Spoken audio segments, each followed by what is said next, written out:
자, 공매도를 좀 파볼까요? 네. 레몬 리서치 김민수 대표와 함께하겠습니다. 어서 오세요. 안녕하십니까. 네. 공매도 재개 공식적으로는 3월 31일로 예정돼 있지만 우리가 익히 알고 있는 바 이 결산일 기준이나 아니면 조금 그래서 하루 이틀 좀 당겨오는 수가 있죠. 이것도 네. 편법이라면 편법일 텐데 뭐 그렇죠. 네. 수합을 통해 가지고 뭐 제가 알기로는 치는 걸로 알고 있습니다. 자, 일단 오늘 눈에 뚜렷하게 개장 초부터 나왔던 거는 공매도가 분명히 보였어요. 네. 공매도 하면은 이제 보통 우리 시장에서는 주연 배우가 시타델, 그다음에 또 뭐 밀레니엄 이런데 네. 뭐 공식적으로 얘기해도 되나? 아, 또 태클 들어오는 거 아닌가? 예전의 단어들인데 차마 네. 방송에서 얘기했을 줄 몰랐습니다. 예. 아니요. 그래도 네. 뭐 알 건 알아야지. 네. 네, 그런 이거 이제 지금 조연들이 속속 합류하고 있는데 국내 롱숏 펀드들 기사에 나왔나 80여 개 기관들인가요? 정확히 개수를 지금 까먹었는데 하여튼 그 정도 맞습니다. 예. 네네. 막 들어오겠다. 좋다. 이제 뭐 놀자판이 됐구나. 아주 그냥. 이거 탁 잡아야 되는데. 고전에 네. 되게 특이한 게 M&A가 많이 일어났습니다. 최근에. 그 동향을 혹시 후배들하고 좀 얘기하다 보니까 네. 많이 뭉쳤대요. 오. 뭉치고 덩치를 좀 키워놨다고 하더라고요. 근데 그게 이번 올해 들면서 많이 이어졌는데 자본끼리. 예, 그래서 자본을 확충하는 과정이라고 봐야 되겠죠. 네. 그런 쪽으로 얘기를 하다 보니까 그것도 이제 공매도를 앞두고 그들의 동향들은 그렇게 바뀌고 있다 이렇게 봐야 될 것 같습니다. 네. 자, 공매도 그럼 개요부터 다시 봐야 될 텐데 뭐 이렇게 많이 워낙 보도도 나오고 그래서 뭐 내용 설명까지는 좀 그렇고 네. 얼마 만에 다시 얘기되는 건가요? 뭐 2년 4개월이라고 하는데 네. 뭐 제도 변화나 이런 것들은 벌써 다 익히 아실 것 같고 거기다가 뭐 어떻게 변했다. 뭐 물론 이제 공매도 전산 시스템 구축하고 기관 투자자들도 뭐 잔고 관리 시스템 뭐 만들어 놨고 네. 그러다가 이제 거의 개인과 똑같이 이제 한도도 그렇고 이제 어. 관리가 들어간다라는 쪽에 대해서 어떻게 보면 기대 반 우려 반. 우려는 다 아시죠? 네. 이런다고 해서 진짜 불법 공매도 하려면 못 하겠느냐? 예, 무차익 못 하겠느냐? 이런 쪽으로 나갈 수 있다 보니까 아마 이제 앞으로 관리 능력에 대해서도 정부의 이제 한번 도마 위에 올리는 네. 모습들이 아닐까 생각되고 있는데 이런 거 다 떠나서 요즘에 그냥 후배들하고 이게 얘기를 하면서 좀 물어봤었습니다. 네네네. 니네는 업계 동향. 예 어떻게 할 텐데? 라고 해서 이것저것 듣다 보니까 가장 많이 하는 얘기는 그겁니다. 일단 벌어지고 보자. 예, 지금 상황들은 이제 준비는 많이 한다고 하더라고요. 네. 예, 많이 하는데 눈치 게임. 그렇죠. 예, 그런데 벌어지고 보는 게 가장 확실할 것이다라는 게 첫 번째 단서고 벌어지고 본다는 거는 시작해보고 동향 보고 파악해야 된다. 게임을 시작하지. 예, 이런 쪽에서 하고 보는 게 맞겠다라고 얘기를 하고 있는 게 가장 대세인 것 같고 그렇죠. 두 번째는 얘기하는 친구들이 다 똑같은 얘기를 이건 하는데 네. 공매도가 시행이 된다고 그래서 내가 공매도 시행해서 진짜 작은 종목들 가지고 대응을 해서 그걸 가지고 뭐 어떻게 보면 밀어버려서 수익을 크게 내는 전략을 쓰겠느냐 네. 못한다고 하더라고요. 오히려 저희가 보통 알고 있는 중소형주가 오히려 2억이 나왔을 때 공매도를 통해서 압박을 받게 되면 가장 크게 받지 않겠느냐 얘기를 하는데 그들은 오히려 못한다고 하더라고요. 네. 네, 왜냐하면 오히려 역공을 당하거나 아니면 그에 따른 변동성을 커버를 못한다고 보고 있기 때문에 미국에서 이제 게임스탑 같은 그렇죠, 그런 그렇죠. 전례가 있기 때문에 뭐 예. 우리나라 꼭 그렇게 될 거라는 건 아니지만. 네, 아예 그냥 대놓고 시총 2천억 이하는 우리 못할 거다 이렇게 얘기를 하더라고요. 그래서 차라리 그렇게 되기 시작하게 되면 그러니까 변동성의 측면으로 이해를 한다고 하더라도 그거는 그들도 그렇게 생각하는구나라고 봤었을 때 일단 또 얘기 나오는 것들 중에 하나가 이제 그런 것들이죠. 그러니까 또 제가 보통 보면은 뭐 이슈가 있어서 악재가 있어서 공매도가 들어온 것도 있겠는데 네. 공매도를 쳐서 재미가 없는 섹터들 있죠. 그러니까 보통 얘기하는 뭐 통신이라든가 네, 뭐 경기방어주 쪽의 종목들은 또 웬만해선 공매도가 안 들어간다고 하더라고요. 그러니까 일반적으로 포트를 짜기 위해서 들어가는 것 빼고는 네. 그런 쪽에 대해서 이들도 수익을 내야 될 텐데 네. 그걸 가지고 그냥 쭉 기관적으로 봤었을 때 주가가 뭐 나오는 수익률 대비해서는 그렇게 크게 변화하는 게 없다라고 하게 되면 이건 또 대상이 아니라고 하더라고요. 그래서 여러 가지 내용을 듣다 보니까 실무에서는 그렇게도 많이 보는구나 라는 쪽들이 몇 가지는 좀 이해가 가는 것 같습니다. 네. 네. 그러면 일단 개별주는 아주 특이한 경우 제외하고 그럼 위험성이 있다.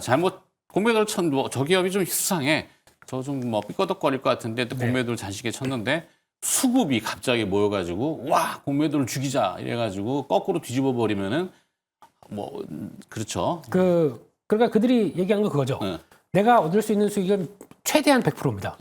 내가 그러니까 발생하는 손실은 무한되지 않습니까? 네. 그걸 대해서 관리를 하는 걸로 봤었을 때, 그러니까 그들도 어떻게 보면은 좀 만약에 이걸 전문으로 한다라고 하더라도 짧고 강하게 아. 들어가는 쪽으로 많이 얘기를 하는 것 같더라고요. 조용하게. 예. 그래서 주로 이제 대형주 거래가 원활한 건데 대형주 내에서도 선택의 폭은 뭐 통신 기관망 사업자 내지는 뭐 이런 인프라의 중요성, 뭐 국적 선사, 뭐 군수를 막 예를 들어서 네. 뭐 여차하면은 해야 되는 그런 기업들은 망하지는 않잖아요. 그렇죠. 국가가 예, 예. 이때 방어를 하니까 그런 네. 건 공매도를 치기가 또 재미가 없다. 네, 뭐 그런 쪽으로 얘기하는 것 같습니다. 그러면 공매도를 만약에 하시는 입장이라면은 네.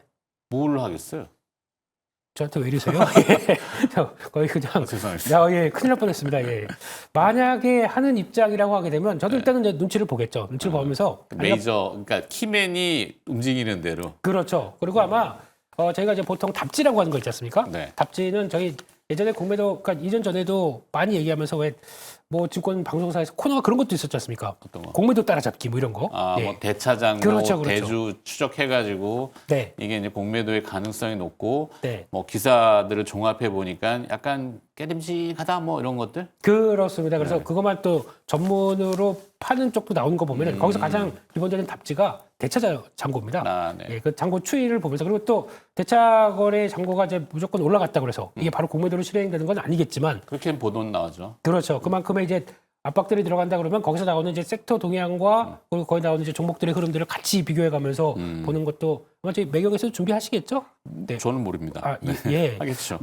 예? 예. 그래서 예. 주식을 사실 대차한다는 거는 이제 공매도 글자대로 이제 없는 상황에서 매도를 하고 나중에 뭐 이런 구조적으로 그렇기 때문에 네. 현물 빌려와서 그럼 이자를 줘야 되잖아요. 그렇죠. 그냥 쓱 아무데나 빌려주는 건 아니고 배당도 줘야 됩니다. 맞아요. 네. 그 비용이 들어가는데 네. 그 비용 대비 이제 수익을 커버할 거냐인데 비용을 확 높여버리는 거는 하나 물론 인위적으로 높일 수는 없겠지만 네. 뭐 어떻게 보세요? 그렇게 그 기본 비용들이 발생을 하다 보니까 그 네. 플러스 알파를 안고 대응하는 것도 만만치 않은 그들의 전략이라고 봐야 될 것 같은데 네. 그러다 보니까 제가 왜 자꾸 변동성 얘기를 하냐면은 네. 그들이 좋아하는 전략 중에 하나는 변동성을 사랑할 수밖에 없는데 그렇게 되면은 그러니까 저희는 이제 주가가 올라갔다 내려오는 이런 변동성과 추세를 본다고 하게 되면 그들은 네. 이제 반대로 보겠죠. 네. 역으로 전략을 짜겠죠. 네. 그렇게 했을 때 단기적으로 폭이 커졌다라고 하게 되면 그들은 또 바로 숏이 또 롱으로 그러니까 바로 숏 커버가 나오기 시작하면서 들어오게 되면 거기서는 단기적으로 그러면 그들의 이제 기준이 뭔지는 봐야 되겠지만은 네. 그런 쪽에서 어느 정도 가격이 뭐 악재든 아니면 이슈들에 따라서 밀렸기 때문에 거기서 반영이 됐다라고 하게 되면 반대로 거기서 또 빠르게 또 들어올 수가 있겠죠. 그러면 요 자체가 예전에는 공매도가 없었을 때는 주가가 움직이는 폭들이 그 롤링을 타는 폭들이 상대적으로는 적었다고 하게 되면 지금부터는 그게 더 커진다는 얘기겠죠. 그럼 그거에 따라서 저희도 만약에 전략을 짠다라고 하게 되면 물론 악재가 나와서 주가가 밀렸는데 공매도도 들어오고 여러 가지에 따라서 낙폭이 커졌다라고 하게 되면 의미 있는 자리 쪽에서는 이들도 청산을 해서 수익을 실현할 거거든요. 네. 그럼 그런 자리도 같이 들어가서 어느 정도 저가 매수가 같이 또 발휘할 수 있는 기회도 된다라고 하게 되면 일단 제가 보통 추세가 좋아서 위쪽으로 가는 종목만 보는데 네. 반대로 말씀드리게 되면 또 올랐다가 움직이다가 주가가 좀 비싸졌습니다. 그러면 추세가 간다고 하더라도 여기서는 분명히 또 공매도가 들어올 거 아닙니까? 네. 단기적으로 좀 올랐다고 생각하게 되면 그런 관점적으로 봤을 때 이 어떤 그 골들 있죠. 골들을 잘 파악해가면서 변동성을 이용해가는 전략들도 또 하나의 전략일 텐데 말은 쉽죠. 대응할 때는 참 이제는 이제 벌어졌구나 생각을 네. 하시고 그걸 좀 잘 이용할 수 있는 전략들로 짜가시는 게 더 좋을 것 같습니다. 네, 지금 뭐 화면에 나오고 있습니다만 맥쿼리 뭐 호주계 증권사로 알려져 있죠. 뭐 사이즈도 좀 꽤 크고. 네, 근데 이제 뭐 공매도도 전략을 막 칠 수는 없잖아요. 감정적으로 저기 느낌이 이상해. 그리고 공매도 해 이게 아니라 산술적인 통계 수치에 근거한 뭐 계량 경제, 퀀트 베이스 뭐 이렇게 얘기들 많이 하잖아요. 네. 비싸냐 싸냐, 뭐 대비 비싸냐 싸냐, 그러면 롱숏을 같이 섞어 쓰는 경우도 있는데 네. 다 동일 군종 내에서 삼성전자와 SK하이닉스는 항상 이 묶음으로 보여지잖아요. 반도체라는. 그거를 만약에 맥쿼리는 지금 이야기하는 바 어떻게 뭔 평가들이 있나요? 네, 일단 맥쿼리 이번에 리포트를 보게 되면 네. 이게 좀 디테일하게 나왔습니다. 어떻게 해요? 한국의 공매도가 시행되면서 이런 약간 우리라면 이렇게 하겠다는 이제 제시 정도 이렇게 보여지는데 이게 뭐 절대적인 건 아닌 것 같습니다만 자기들 포지션이 저러니까 저렇게 얘기하는 경우도 있죠. 그럴 수도 있죠. 그러니까 세일즈 리포트들이. 이제 말려들면 안 됩니다, 이런 것도. 예. 근데 거기서 이제 두 가지로 구분해서 나오더라고요. 네. 첫 번째가 퀀트 모델에 따라서 롱숏을 구분하는 게 나왔고, 네. 게다가 또 펀더멘탈에 따라서 롱숏을 구분하는 게 나왔는데 오히려 펀더멘탈 관련된 쪽이 좀 더 디테일하게 나오더라고요. 네. 그런 쪽에서 봤었을 때 일단 뭐 섹터에 따라서도 분명히 구분이 가는 것 같고 근데 특히 아까 말씀하셨듯이 섹터 내에서도 차별화가 되는 모습들이 나오는데 아까 맥쿼리 쪽에 펀더멘탈로 생각할 때는 저희가 삼성전자가 의외로 PBR 한 배 수준이면은 공매도가 들어와야 돼라고 하는데 그들은 반대로 생각합니다. 네. SK하이닉스 롱, 네. 삼성전자 숏으로 보고 잘 있더라고요. 되는 건 더 잘 될 거고 네. 안 되는 건 더 힘들 거야. 그냥 뭐 1차원이에요. 저는 그러니까 저희가 얘기하듯이 만약에 이거는 같이 주니까 PBR 낮은 것들은 공매도가 못 들어올 거야. 그리고 또 이거는 PBR이 높다 보니까 너무 많이 올랐네. PBR 무슨 10배가 되는 게 말이 돼. 라고 하면서 네. 공매도가 들어온다고는 알고 있는데 또 그렇게 해석은 안 하고 있습니다. 그러니까 단순한 공식은 가치 평가를 했었을 때 낮은 저밸류가 오히려 무조건 안전하다라는 네. 쪽에 대한 시각들 좀 버려야 되겠죠. 그거와 함께 같이 연결되는 게 실적과 성장과 이런 것들 다 같이 아울러서 그다음 보다 보니까 무조건 PBR 낮은 게 공매도 대상이 아니다. 라는 쪽에 대한 시각들은 버리시는 게 맞지 않나. 라는 쪽으로 보다 보니까 네. 이러다 보니까 이제 복잡해지는 거죠. 오케이. 네, 그러니까 차라리 네. 게임이 열리면 그 다음에 보자라고 하는 시각들이 그런 것 같습니다. 운영 주체에 따라서 성향들이 좀 다르니까 뭐 헤지펀드면 절대 수익을 추구하기 때문에 약간 공격성을 띌 수도 있고 아니면 이제 그런 펀드들이 이게 안정적인 수익을 원한다면은 그러니까 비싼 걸 팔고 싼 걸 사는 게 보통 상식인데 네. 맥쿼리는 좀 더 찢어버리는 형태를 그랬더라고요. 찢어버린다는 게 좀 말이 좀 그런데. 이게 확대시켜가지고 네. 그들의 입맛에 맞게 이렇게 조합을 해놨더라고요. 한번 맥쿼리 전략은 좀 언뜻 이해는 안 되는. 전 반대쪽 같은데. 그렇죠. 그래서 되게 특이했습니다. 그리고 또 제가 보통 많이 얘기하는 게 2차전지도 그렇지 않습니까? 네. 2차전지 쪽도 지금까지 내용들이 거의 그렇습니다. 지금까지 이제 주가가 많이 2년 동안 하락했기 때문에 이런 정도에서 어떻게 숏이 들어오겠어? 네. 라고 하는데 반대입니다. 그들은 또 그렇게 생각을 하지 않더라고요. 이런 내용들을 보게 되면. 그러니까 단순하게 주가의 위치보다도 주가가 많이 올랐다 아니다 보다도 네. 오른 게 없다라는 것보다도 그들이 생각하는 거는 또 평가 기준이 다르기 때문에 그러니까 이거는 전략을 짜는 사람마다 다 다를 수밖에 없는 그렇겠죠. 차원이죠. 그게 네. 같이 뭉쳐서 한 방향으로 가야 이제 주가의 방향이 나오는 거죠. 네, 그런 쪽도 생각을 좀 해볼 시점이라고 생각됩니다. 네. 하여튼 눈치 게임이지만 쏠릴 때는 확 쏠릴 수도 있다. 네. 이런 것도 있고. 자, 또 3번은 건너뛰겠습니다. 앞에 했으니까. 네. 4번으로 가서 아문디는 한국 시장을 타겟으로 공매도를 삼는 거는 위험한 선택일 수 있다. 이건 뭘까요? 잘못 네. 건드리면 죽는다? 유럽계죠 이쪽은요. 네. 네. 그런 쪽에서 얘기 나오는데 네. 이거를 이제 맞아 그들의 입맛에 맞게 생각을 해야 될 것 같습니다. 그렇다는 그러니까요. 얘기는 한국 시장의 이제 밸류를 딱 봤었을 때 네. 이게 공매도가 직접적으로 한국 시장의 전반적인 얘기입니다. 들어갈 만한 밸류는 아니다라고 생각하고 있고 아직 PBR 0.9배 정도쯤인데 무슨 이유인지 모르겠지만 이렇게 저평가인 상황 쪽에서 이걸 들어가는 건 좀 아니다라고 얘기를 하는 것 같고 그러니까 네. 또 그런 얘기를 하더라고요. 외국인들이 진입을 해서 그러니까 롱숏인 간에 자금이 유입된다. 네. 그럼 유동성이 보강된다. 그런 쪽에서 변동성은 이어져도 그 유동성이 보강된 시장 쪽에서 함부로 숏플레이를 하기에는 좀 어려울 수 있겠다라는 쪽들이 오히려 그게 시장을 한번 더 레벨업 시킨 다음에 그 다음에 또 보는 전략들이 맞지 않느냐는 쪽으로 언급이 나왔기 때문에 네. 그거는 또 근데 뉘앙스가 그렇습니다. 외국계 쪽들에서는 오히려 지금 공매도를 시행을 했었을 때 한국 시장은 오히려 보강된 유동성과 함께 좀 더 일단 시장은 좀 강할 것이다라고 바라보는데 오늘은 왜 빠져요? 오늘 시작되지 않아요. 어제까지는 삼성전자에 대해서 약간 분기 배당을 하니까 그렇죠. 배당 수요가 좀 들어온 것 같고 오늘은 이제 그거 끝났으니까 기산일이 이틀이니까 맞잖아요. 그럼 네. 오늘은 팔아도 되고 그러면 여기서 이제 상황이 한국 현재 판결이 늦어지네 뭘까 의심하면서 일단 때려놓고 보고 그렇죠. 그래서 오늘 수급이 좀 빼는 것 같고 때리는 것 같아요. 그런데 이제 거기 나온 재료들은 이제 연간 120 제가 패널이에요. 네, 120조, 140조 말씀하십시오. 규모인데 지금 눈에 포착된 건 한 12, 20조가 채 안 되니까 때릴 수 있는, 팰 수 있는 네. 공매도를 할 수 있는 여유 머니 시드는 자꾸 쌓이는 것 같아요. 네. 그러니까 이걸 뒤집으려면은 심리적이잖아요. 네. 아까 그 아문디 얘기처럼 한국 시장 잘못 건드리면 큰 코 다칠 수 있어. 이걸 우리가 좀 보여줘야 돼. 인위적으로 하는 건 아니지만 맨날 당하기만 하니까 얼마나 짜증나요. 그죠? 그렇습니다. 그러니까 아까 말씀하셨듯이 지금 시장에서는 이제 변수들이 이제 여러 가지가 많아지는데 아까도 말씀하셨듯이 이제 분기쯤 되게 들어오게 되면은 나올 수 있는 게 또 배당이 하나가 있을 거고요. 네네. 배당과 배당락 네. 그에 따른 또 민감한 분위기들. 벌써 지난주부터 뭐 자동차를 비롯해서 보험사들 고배당 종목들이 다 그런 변화가 나왔더라고요. 네, 그런 것들도 고려를 하면서 봐야 될 부분이라고 생각되고 있기 때문에 그거 네. 빼게 되면은 솔직히 또 오늘 직접적으로 뭐 공매도가 시행이 되는 쪽에 대한 우려감보다는 네. 일단 기계적인 쪽의 측면들이 높죠. 근데 어쨌거나 네. 돈은 들어오면은 집행은 해야 되잖아요. 네. 자본 속성이 그렇잖아요. 자기 돈만 가지고 하는 게 아니라 남의 돈들이 들어오는 군집이니까 네. 베이클 안에 펀딩이 되든 그러면 그거를 그냥 놀리고 있을 수는 없기 때문에 뭘 그렇죠. 한단 말이에요. 네. 근데 제일 그 공매도를 하기 좋은 대상은 지금 눈에 보이지는 많이 오른 거. 그렇죠. 방산조선인데 네. 조선은 좀 애매하더라고요. 방산은 지금 좀 이렇게 가장 많이 나오는 얘기입니다. 네. 그러지 않아요? 네, 뭐 방산 또 얘기 나오는 거 로봇.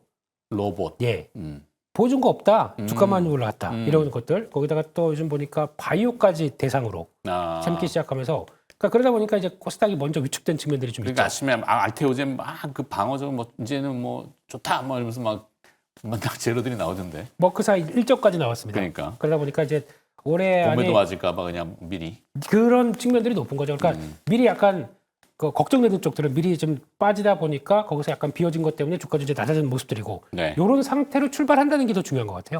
그러면 좀 어떻게 보면 우려를 안고 출발하는데 거기서 네. 그러면은 주가도 마찬가지죠. 만약에 방산주 같은 경우는 최근에 하나에어로스페이스가 약간 유상증자 때문에 실망을 좀 끼쳤다고 하더라도 네. 그럼에도 불구하고 이주가라는 것들 네, 그것도 네. 아니면 오히려 좀 온갖 좋은 재료는 다 나왔잖아요. 뭐. 그렇죠. 뭐 예. 미국의 얘기부터 해서 유럽의 또 뭐 실제 뭐 허망맹랑한 건 아니었고 네. 사실 또 되돌켜 보면은 사우디의 네옴시티부터 우크라이나 재건은 아직도 물론 이제 종전이 되겠지만 네. 너무 막 땡겨와가지고 했던 것보다는 방사는 조금 실체적인 것들은 있었던 것 같긴 한데 그렇죠. 그런데도 불구하고 좀 과하게 뽑는다. 뭐 이게 조금 그렇지 않습니까? 밸류가 너무 높아지는 네. 이게 성장 섹터의 방사는 사실 예전엔 아니었잖아요. 그렇죠. 지금은 막 대단한 성장처럼 네. 하니까. 이쪽에 조회가 깊으신 분들은 그런 얘기도 하더라고요. 예전의 방산으로 보면 안 된다. 지금 ROE 수출 마진이 얼마인지 아냐라고 네. 했을 때 막 30% 40%씩 나오거든요. 그럼 저희가 알고 있던 예전에 국내 국내 알 수 없을 텐데. 예 방산업체는 탐방도 반반 들어가기 힘들어요. 그냥 재무 구조 가지고 이렇게 네, 따져보면서 신혼조회하고 뭐 하고 뭐 들어가서 구경하는 것도 예전에 제가 카이를 많이 다녀봐서 아는데 갈 네. 때마다 와 신혼조회 뭐 무슨 저기도 아닌데 예 엄청나게 까다로워서 제대로 그 보기도 힘들지만 재무적인 것도 원가부터 그거 어떻게요? 얼마를 남기는지. 거기다가 네. 맞지도 않습니다. 그러니까. 예. 수주 같은 경우도 뭐 실적에 반영되는 게 또 투명성. 좀 딜레이가 되는 경우 그러니까 공매도의 타깃이 될 수 있는 건 투명성이 좀 결여된 약간 모르겠는데 이런 네. 데들. 그렇죠. 그래서 이제 그렇게. 결론적으로 말씀드리게 되면은 네. 이런 부분들이 다 일단 그 우려감이 있는데도 주가가 안 빠지고 있다. 이런 것들도 오히려 공매도 만약 숏 플레이를 한다고 하더라도 부담이 될 것 같아요. 네. 왜 안 빠졌을까? 그러면은 이게 내가 여기서 들어가서 숏 플레이를 했을 때 내가 당할 수 있지 않을까라고 하다 보니까 일단 이 상태로 공매도가 들어간다는 거 이거를 좀 눈여겨 보셔야 될 것 같습니다. 알겠습니다. 자, 또 하나 뭐 공매도가 이제 우려되는 대형주와 뭐 이런 얘기들이 있지만 요걸 피해갈 수 있는 부분도 분명히 있을 것 같고 전혀 우리랑은 공매도 상관없어요 네. 하는 것도 있을 수 있는데 네. 어디일까요? 그냥 교과서적으로 얘기하면 다 그렇습니다. 뭐 저평가, 낙폭과대, 실적 우량주 뭐 어쩌고저쩌고 이런 쪽들은 좀 모순이잖아. 그냥 원고 쓰려고 제가 말씀드렸습니다. 실적 대비 저평가의 낙폭과대 실적이 네. 좋은데 왜 이렇게? 그러니까 저는 그렇게 생각하거든요. 오케이. 저평가는 저평가의 이유가 있다고 생각합니다. 그러니까, 네. 그걸 시장이 워낙 똑똑한 돈들이 모를 리도 없고요. 네. 근데 그걸 가지고 저평가리가 그냥 갖고 기다린다. 그렇게 되는 것도 말이 안 되는 것 같고 그렇기 네. 때문에 그런 쪽으로 그냥 원고 쓰려고 좀 높여놨던 것들 뭐 현금 높은 기업은 반대로 얘기하면 그거죠. 아니 그 현금 쌓아놓고 뭐 하는데 이렇게 하면 오히려 안 좋은 쪽으로 나올 수도 있겠죠. 네. 그러면 그 현금을 쌓아놓고 차라리 주주 가치를 제대로 실현 안 한다. 그럼 네. 공매도에 타겟이 될 수도 있겠죠. 네. 네. 그런 쪽으로 봤었을 때 아무래도 지금 얘기 나오는 부분들은 그냥 저희가 생각할 수 있는 부분보다는 네. 좀 더 다변화되고 더 복잡해질 것이다. 라는 쪽으로 보시면서 그걸 좀 확인하면서 그냥 제가 드리고 싶은 얘기는 딱 하나입니다. 네. 대사장- 결론 네. 대체장고 보면서 그리고 시장 흐름들 보면서 그리고 또 단순하게 많이 올랐다고 그래서 그게 네. 그대로 빠지겠다라고 숏플레이가 들어오진 않는다. 거기에 나오는 이제 복잡한 모멘텀들을 같이 체크하고 보자. 라는 쪽들이 더 좋을 것 같고요. 오히려 만약에 이런 상태로 공매도가 들어갔는데 아무도 공매도 안 친다. 그럼 더 할 수도 있죠. 네. 같은 종목들이. 네. 그러면 그 위에서 공매도가 들어올 수가 있기 때문에 그런 관점들도 같이 생각을 해보면서 좀 이제 유연하게 보실 필요가 있다. 이렇게 말씀드리겠습니다. 유연하게. 알겠습니다. 네. 여기까지 듣도록 하겠습니다. 깊이 파면 이게 복잡해져서. 그러면 1시간 반 더 해야 됩니다. 네. 레몬리서치의 김민수 대표와 함께 공매도 이야기 조금 다뤄봤습니다. 오늘 마스터 고맙습니다. 감사합니다.